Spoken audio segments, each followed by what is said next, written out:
Привет, это Гоша Карцев, и это Fashion House Outlet Шереметьево. Сколько стоит ваш мод, уже никому не интересно. Поэтому я буду спрашивать у людей, сколько стоят их покупки. Это выгодно пошопились? Купили куртку, а кофту в подарок. Fashion House Outlet Шереметьево. Всем советую. Купила пальто хорошее. 1000, 1500. Вы еще дома? Сколько вы сегодня на покупках уже сэкономили денег? 15 тысяч рублей. Вы еще дома? В районе 10 тысяч. 1005 точно. 1010 точно сэкономил. Сэкономил где-то 1007. Поздравляю вас. Спасибо. Снизу доверху и преимущественно для детей. Я забыл сам, что приехал-то на самом деле пошопиться. Ну вообще бывает на сковородке скидки? Стоил 16 тысяч, сейчас 5900, ребят. Надо брать. Комфортно и атмосферно. Здесь каждый день скидки до 70%, а с 27 по 30 ноября в Черную пятницу аж до 80%. Fashion House Outlet Шереметьево. Чик-чик, привет! Это канал о моде Гоши Карцева, а я Георгий Викторович Карцев. Часто даже я не понимаю, почему простая вещь столько стоит. Сегодня мы пригласили 5 экспертов из мира моды отличить дешевая перед ними вещь или дорогая. Не факт, что справится. Ну а ты участвуй вместе с ними и пиши в комментариях, получилось у тебя это сделать или нет. Это шоу «Ты модель или подделка». Ты спросишь, почему шоу? Скажи спасибо, что не подкаст. Погнали! Малютка Вика, АК «Вредная мода», ведет блог в инсте и телеге о классных покупках с Алиэкспресс. Это бывшая киска Рогова Катрин Лучник. Стилизует на Первом канале, например, Собчак, и делает украшения для тела. Это не Элтон Джон, это историк моды Анатоль Вовк. Говорит, что он в шмотках не эксперт, но мы-то видим. Бывшая мать всех стилистов модного приговора Алексей Сухарев. Надел накладной пресс. Еще бы, стольких выносить. Персональный фэшн-стилист Катя Гуссе. Дорого выглядит, так как знает, где что висит в ЦУМе, лучше продавцов. Главный показатель того, что вещь качественная, это, конечно же, состав. Ну и вообще качественную вещь сразу видно. Самое главное, чтобы была приятная на ощупь ткань, и это круто выглядело в жизни. Обычно верю в то, что у более дорогих вещей преобладают натуральные компоненты. Дорогую вещь можно определить по разным показателям. Когда я работаю со звездами, я также использую вещи из масс-маркета. Если они базовые, в этом нет ничего страшного. Главный показатель качества вещи, я думаю, что, наверное, это ткань и фурнитура. Самый милый профессор кафедры товароведения и товарной экспертизы Российского экономического университета имени Плеханова Елена Леонидовна Пехтышева. Все знаете про ткани, как их поджигать, как определить, поэтому я решил, что вам самое место здесь как эксперта. Как мы сейчас увидим, не все мы далеко разбираемся, что перед нами лежит. Как отличить даже мне дорогую ткань от дешевой? С тканью это даже легче, а вот с трикотажем сложно. Для потребителя практически невозможно. Переплетение трикотажное, оно как бы скрадывает все достоинства и недостатки. Ткань, ее гладкость, ее цвет, ее сырьевой состав, это все как бы видно. А в трикотаже не особо видно. Состав определяется, ниточку нужно взять и поджечь. Вот видите, она горит как бумага. Значит, это либо хлопок, либо лен, это целлюлоза. А вот если мы подожжем шерстяное изделие, то она будет такими салютиками гореть, будет пахнуть, как, например, паленая курица. Паленая курица. Или волосы подожженные. У меня нет волос. У меня есть. Вот видите, оно так скручивается, да? Да. И вот образуется такой шарик на конце, который потом легко растирается. И, да. Вы можете дома поджечь волосы, но как бы мы вам ничего не советовали. Одна футболка из H&M за 1199, а вторая от Acne Studios за 12990. Так, 2 серые футболки. И они, кстати, мне кажется, разные, сильно отличаются. Вот одна стоит, наверное, 599, а вторая стоит 30 тысяч рублей. Правильно я понимаю? Но на самом деле, с первого взгляда, мне кажется, я знаю, где люкс. Это как с картиной, когда покупаешь картину и видишь, там это 19 век или же это фальшивка 20 века. Кто нам может подсказать, из какого оно сегмента рынка? В трикотажных изделиях это довольно сложно. Это трикотаж, на вязальных машинах его делают. И от свойств пряжи не так много зависит, потому что структуру не так видно. В тканях больше видно структуру. Мне кажется, вот у этой футболки вообще лучше как-то вот крой. Но вот это мне нравится больше. Конечно, за эту проголосую, потому что у нее какой-то более прикольный серый цвет.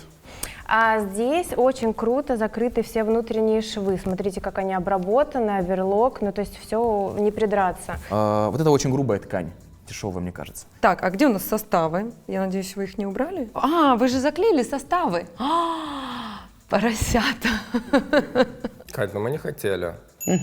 Так, все оверлочено. Здесь у нас закрытый шов. Соответственно, когда его не видно, да, то есть он обработан внутри, так же, как он может быть и обработан снаружи. Здесь, смотрите, не закрыты внутренние швы, поэтому я предполагаю, что это масс-маркет. Слушай, ну вообще, конечно, в этих штуках я не сильно понимаю, вот как что обработано, это я просто так делаю сейчас на самом деле. Но вот здесь, кстати, заклеено больше. Возможно, это какой-то большой ярлычок брендовой вещи. Синтетическая нить, очень плохой шов. Надо смотреть на швы обязательно. Ну, может быть, в люксовом там товаре где-то будет какой-то недочет, но в основном-то, конечно, за этим следят. Швейные изделия, вот как раз их можно как-то идентифицировать, люкс не люкс, а с трикотажем сложнее. Вот эта вот вещь дешевле. Не может быть! Нет! Мне кажется, что дороже вот это, у нее какой-то более приятный цвет и материал на ощупь. Ну, и еще там бирка как будто бы больше. Но я никогда ничего не покупала в Акне. Но мне все равно H&M нравится больше. Вот это 100% футболка дороже, но по цвету мне по-прежнему больше нравится вот это. Да ладно? Серьезно? Ну вот смысл ходить в Акне, понимаешь, когда в H&M такие хорошие вещи. И я считаю, что вот это дороже, потому что внутренние швы более качественно обработаны. Бэ! Я так и знала, фейл, все, капец. Вот это дороже. Ну что поделаешь, жизнь такая. Мы живем-то в обществе такой вот фальшивой реальности. Господи, ну это же просто хлопок, да? За что мы платим? В чем себестоимость? Это не только бренд, это еще... Это качество самого хлопкового типа волокна. Территориально, где он взят, да? Да, и территориально, Реально и каково его качество. Вот биологический сорт и технический сорт. А как бы это на бирках не пишут, нам что котон там, что тут котон. Нет. Один свитшот из Uniqlo за 1999, а другой от Дрис Ван Нотена за 22 500. Снова серая. Так, это какой-то парад серых вещей сегодня. Так, две толстовки. Конечно же, базовые вещи, ну... Что я вижу?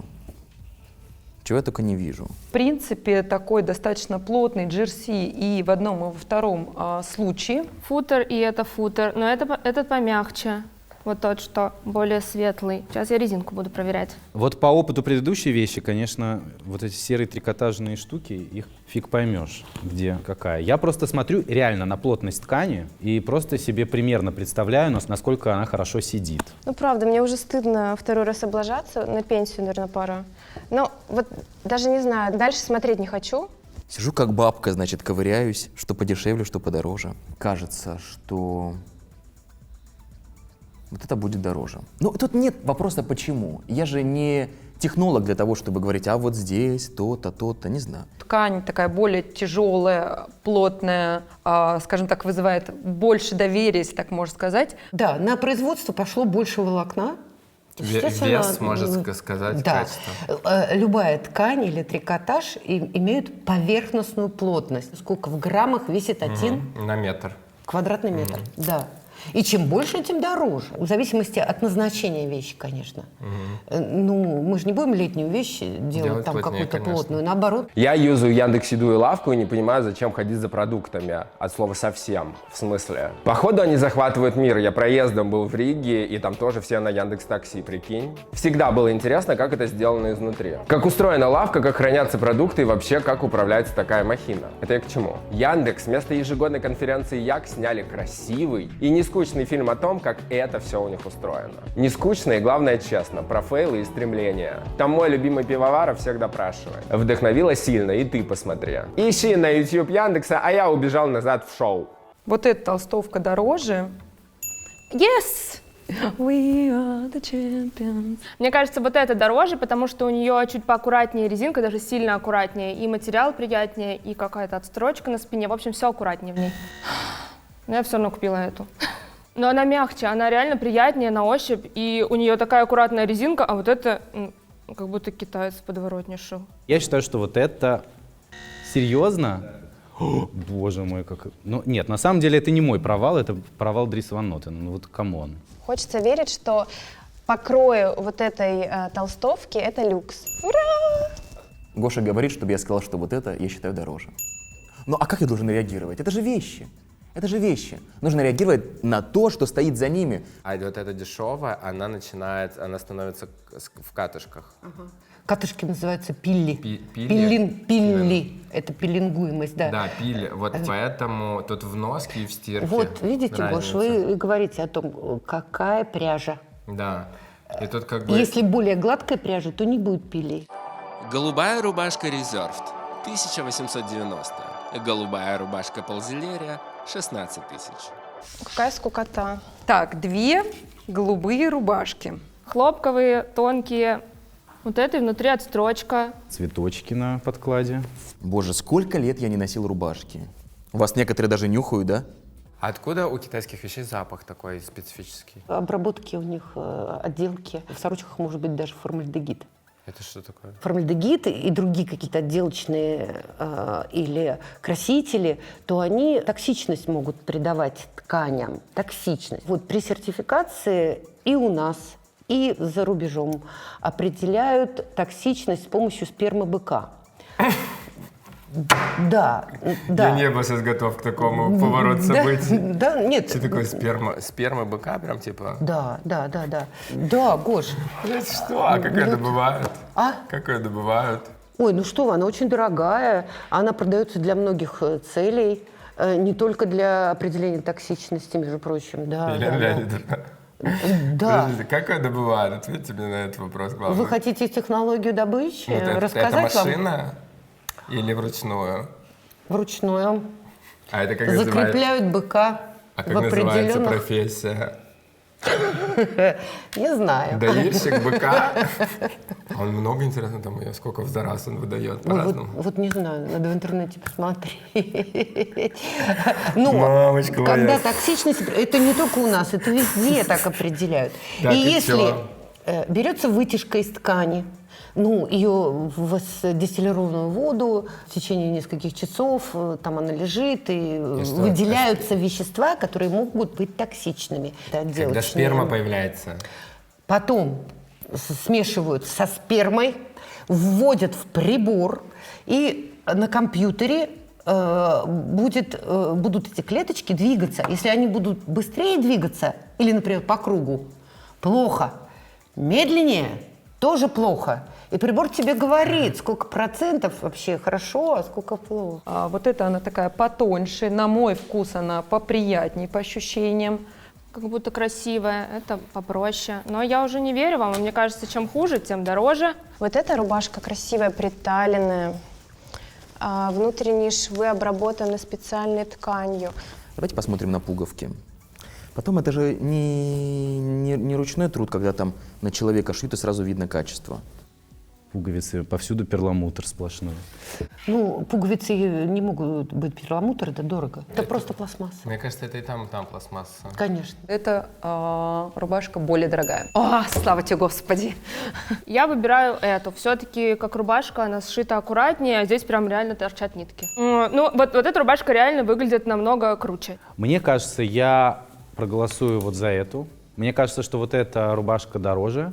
Серьезно? И что это? Я считаю, что вот это люкс, потому что фурнитура пришита более качественно. Вот реально, если бы я не заметила вот эту фисюлечку, как здесь плохо пришита пуговичка, я бы сразу и не поняла. Есть вот чуйка. Вот, может быть, это оно и есть. Я считаю, что это дороже. Спасибо. Ну вы ждите от меня реакции. Извините, что я такой чопорный. Черные джинсы Манго 2999. Черные джинсы J Brand 19950. Ой, ну мои хорошие. Бытует мнение, что в масс-маркете джинсы тоже неплохие. Но вот эти мне уже не нравятся, потому что у них такая неоднородная ткань, и я прям вижу какие-то волокна непонятные. Деним дешевый от дорогого отличить вообще невозможно. Смотрите, даже фасон один и тот же подобрали. Ну это же надо, а? Даже вот студентам всегда говорю, первым делом смотрите на подкладку, если она есть, если это костюмный ассортимент, например, и на ткань для карманов. Поплотнее, скажу так. То есть они как раз больше как деним, в то время здесь как практически джеггинсы. Заклеили все пуговицы, вы посмотрите. Я думала, я сейчас хитрю. Ага. На молнии посмотри, ну тоже ничего не написано. Такие лютые скини надо было перестать носить еще в 2011, например. Все заклеили, главное, слышишь? Вообще, мне, конечно, ощущения разные. Вот здесь много синтетики, она прям такая мягкая, здесь синтетики меньше. Пуговицы заклеили, молодцы, хитрые. Вот здесь джинса более грубоватая, но я не удивлюсь, что это люкс. Ну, вот здесь вот все в кривь, в кость внутри, а здесь хорошая обработка швов. А вот здесь мне, кстати, нравится, как пришиты штрипки, то есть вот эти вот детали. Да, это хорошо, но это говорит о том, что, видимо, ткань все-таки такая рыхловатая. Это что значит? А, то есть, что они... Я не ждал. Это значит, что при каком-то механическом воздействии на самом деле может вырываться эта штрипка. Я рискну и скажу, что вот эти джинсы, которые изначально мне показались более мягкими и менее такими вообще серьезными, что они как раз более дорогие. Все-таки выбираю эти из-за того, что материал у них потертый, и мне кажется, это дороже делать в изготовлении. Правильно, что я веду блог про Алиэкспресс, потому что реально там тоже можно купить супер крутые вещи. Я считаю, что дороже вот эти, потому что они как-то более качественно прокрашены, они потемнее, и мне кажется, что вот внутри они обработаны получше, чем вот эти. Я посмотрел на строчку, и если, конечно, они отшивали это вручную, то, безусловно, строчка будет кривая. Но я сомневаюсь, что это то, что отшивали в парижских ателье.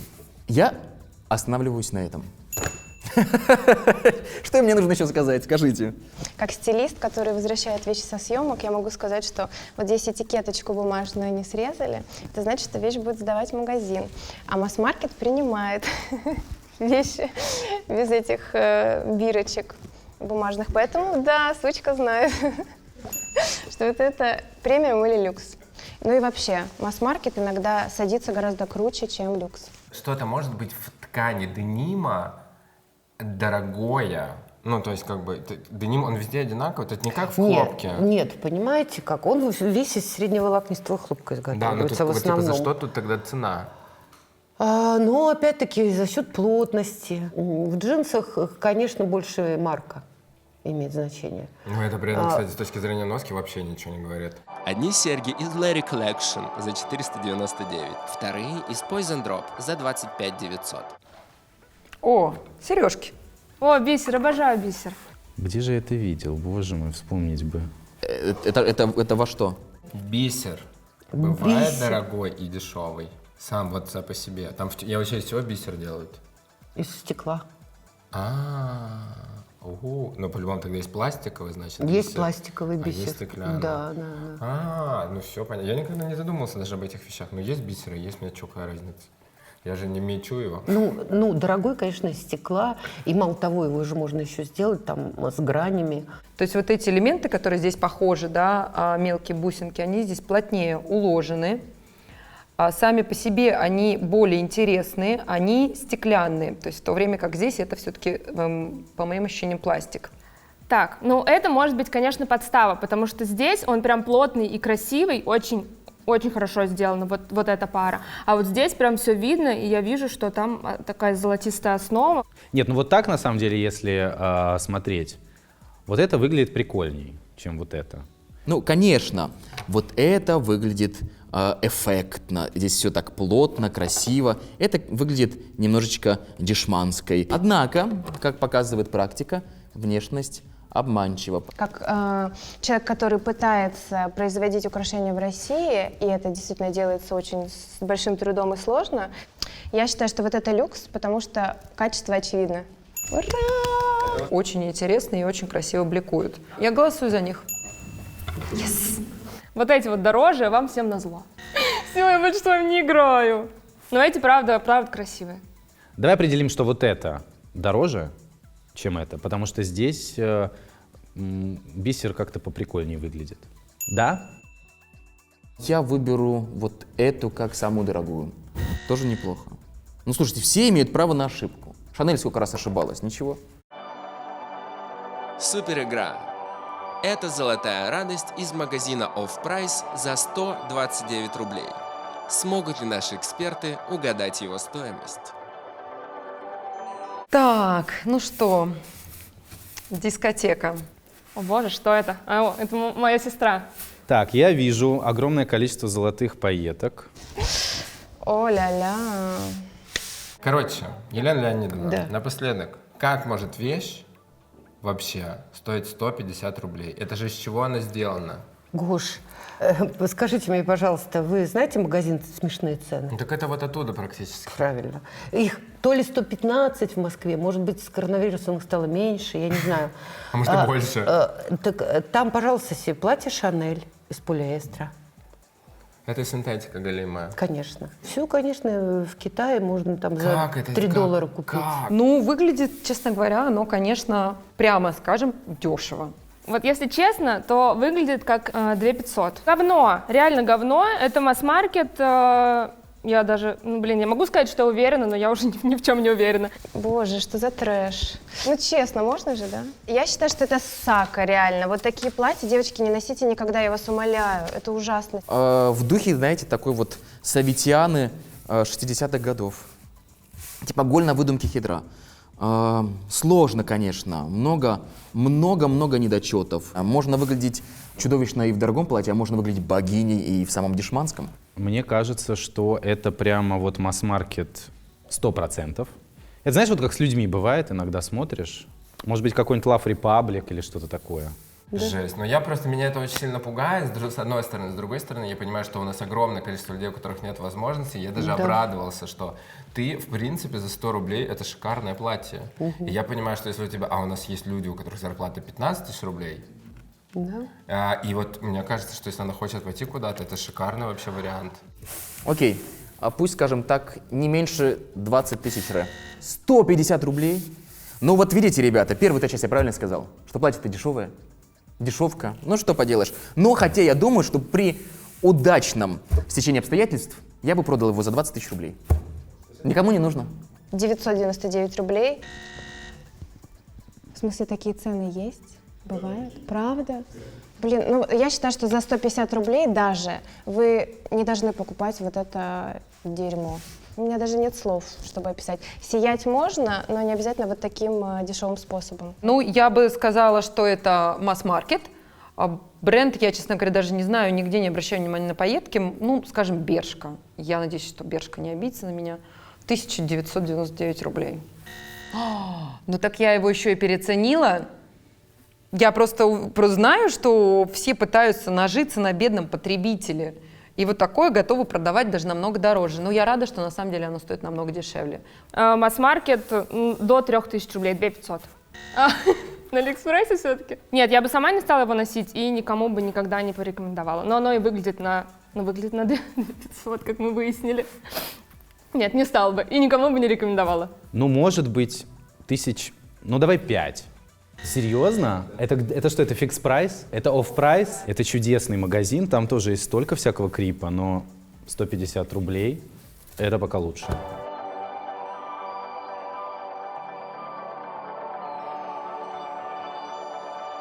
Но вывод, который я могу сегодня сделать, это, конечно, то, что не всегда дорогая вещь будет максимально качественной, и в то же время, как не всегда дешевая вещь будет совсем плохого качества. Ну, наверное, подтвердились все мои мысли о том, что вообще не важно, сколько стоит вещь, и крутую вещь можно найти везде, за любой прайс, и в люксе тоже нужно выбирать вещь, потому что многие вещи вообще не стоят своих денег. Я в очередной раз понял, что свитшот серый меланжевый за 50 тысяч рублей ничем не отличается от свитшота за 2000 рублей. Очень интересно поучаствовать в таком квесте. Мне кажется, я прошла как будто бы экзамен в своей сфере. Я стилист, я могу работать. На пенсию рано пока. Ну, я думаю, что нужно прекращать жить этой ярмаркой тщеславия и все-таки думать о качестве вещей. Думать о тех вещах, в которых вам будет комфортно. Потому что когда человек в удобной одежде, он может многое сделать. Ну, и я считаю, что не нужно всегда гнаться за брендами, потому что это потому. Часть аудитории думает, зачем дорогой бренд, если можно купить в масс-маркете то же самое. Но они забывают о том, что поведение в дальнейшем, качество, они визуально сначала-то как будто бы одни и те же, а в дальнейшем это превращается быстрее в мусор. Но и бывает и наоборот. Да. Бывает, и ты купишь дорогую вещь, Это очень от многого зависит, как мы сегодня поняли. И потребитель, и специалисты, и вы как специалист не могут это понять. И даже, ну, тут нужно много экспериментов, включая быка, использовать даже, чтобы понять, ну, в чем проблема. Абсолютно согласна. Значит, что мы можем сделать? Друзья, поджигаем на вещи, плюем, на ярлыки не смотрим. Что еще нужно делать? Ну и тратим по мере вашей возможности. Вот именно, Да? вот именно. Не надо ничего тут делать, потому что все равно все не вечно, друзья. Ну и как бы экологию, не заслоняем. Да, Елена да, да. Леонидовна, Да, спасибо да. большое, что вы пришли. Вы, как всегда, великолепны. Ой, спасибо, Гош, спасибо вам. Ребят, мне кажется, не стоит париться, сколько стоит вещь. Самое главное — нести ее так, как будто она стоит очень дорого. Я вам рекомендую относиться к своему гардеробу как к инвестиции. Не тратьте деньги, не засоряйте природу. Вкладывайтесь в качественные вещи. Всех люблю. Ну, слушай, ну что я сделаю-то? Что там? Та-ра-та-да-та-та-та to make you love me. Да я не помню песни Элтона Джона. Рояль в студию, пожалуйста. Где-то моя учительница в музыкальной школе будет икать. Ну что там? To make you love me. Все, давайте заканчивать с этим. Всем привет! Мы команда School Gosh, и теперь мы работаем исключительно онлайн. Я рад буду видеть тебя на наших ближайших курсах. Запись на сайте и по телефону. Запишись, пожалуйста, вот сюда вот нажми.